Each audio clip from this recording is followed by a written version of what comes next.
You think running a poker game or visiting an internet cafe is just a minor slap on the wrist, maybe a misdemeanor ticket. But think again. In 2025, prosecutors have found a workaround to charge these cases as felonies, and local sheriffs are using new county ordinances to seize your cash and your freedom. I'm Rick Fletcher, a Florida criminal defense attorney.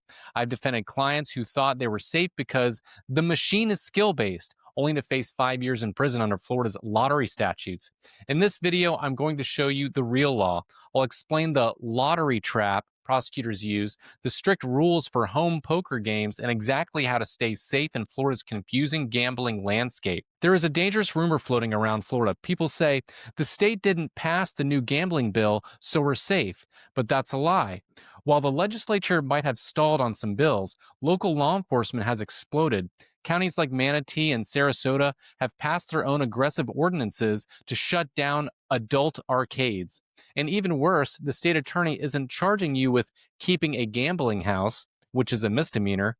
They are charging you with setting up a lottery under Statute 849.09. That is a felony. Whether you are a player or a host, you need to understand the difference right now. My job is to keep you out of handcuffs by keeping you informed. Florida's gambling laws are some of the oldest and trickiest in the country. I make these videos because I see people ruin their lives over a card game. If you want the truth about the law, hit that subscribe button so you never miss an update that could save your record. Now, why is this urgent? Because everyone thinks gambling is a low-level crime. If you look at Florida Statute 849.01, keeping a gambling house is listed as a second-degree misdemeanor. That sounds manageable, right? 60 days in jail max. But here's the trap. Prosecutors know that 60 days isn't scary, so they rarely charge just that. Instead, they look at your slot machine, your raffle, or your poker tournament, and they say, that looks like a game of chance where you pay for a ticket to win a prize. That fits the legal definition of a lottery. And under Florida Statute 849.09, promoting or conducting a lottery is a third-degree felony punishable by up to 5 years in prison. They are using an old law to hammer new machines. This is how internet cafes are getting raided and owners are getting charged with felonies in 2025. Let's break down the rules. Florida gambling law generally prohibits games of chance but allows games of skill. So, what's the difference? Florida law defines poker as a game of chance. You cannot play it for money unless it is in a licensed card room or a legal home game. Slot machines are illegal everywhere except licensed facilities in Broward and Miami-Dade and the Seminole tribal lands. The Seminole Compact. The Seminole tribe has a monopoly on casino gambling. If you are betting on sports, playing slots, or playing blackjack anywhere other than a tribal casino or a parimutuel facility, you are likely breaking the law. Now, in 2025, here's the local crackdown. Since the state legislature has been slow to pass the new laws, counties are taking over.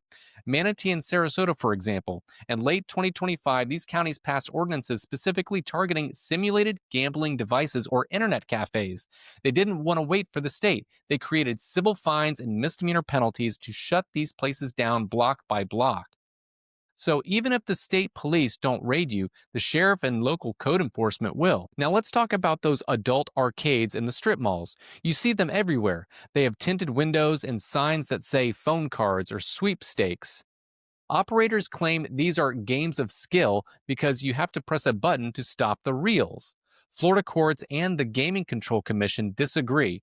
If the machine's software predetermines the win before you press the button, the skill is an illusion. It is a slot machine. Now, here is the key takeaway.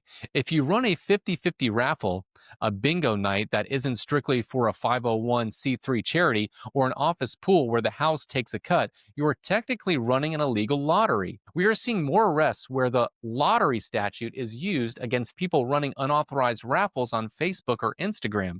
Yes, your waffle on Facebook is a felony in Florida. Can you play cards at all? Yes.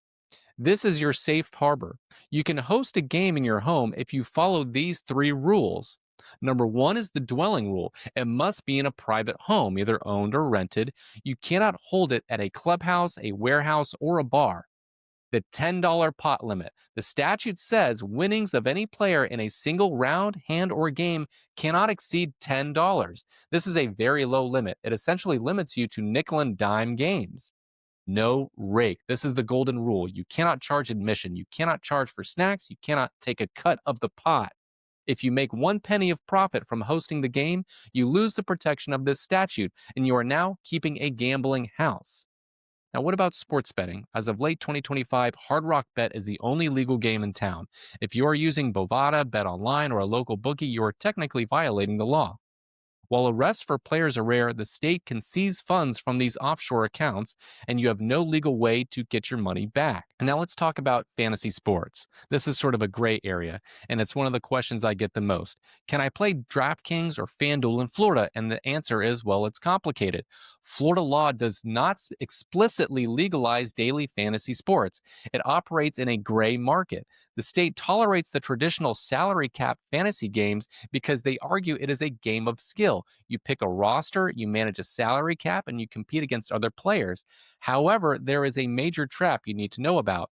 In late 2023 and 2024, the Florida Gaming Control Commission sent a cease and desist letter to major operators like Prize Picks and Underdog Fantasy.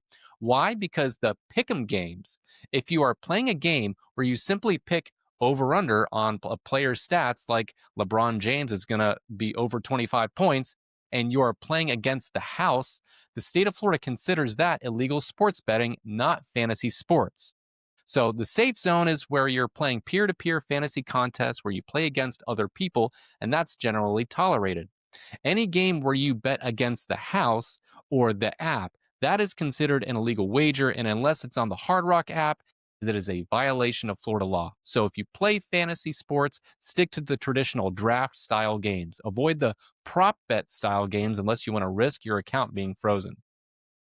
So here's some of the mistakes I see people make. Number one, it's a game of skill. I hear this from defendants all the time. It's an esports tournament. It's a skill shooter. If you pay money to enter and chance plays a material role in the outcome, Florida law calls it gambling. Don't bet your freedom on the interpretation of the word skill.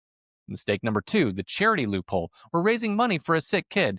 Unless you are registered under 501c3 charity complying with section 849.0935, your raffle is illegal. You cannot just decide to hold a gambling event for a good cause. Mistake number three, trusting the open sign. Just because an internet cafe has been open for 6 months doesn't mean it's legal. It just means they haven't been raided yet. When they go down, the police seize the machines, the cash, and often arrest the employees and the patrons on site.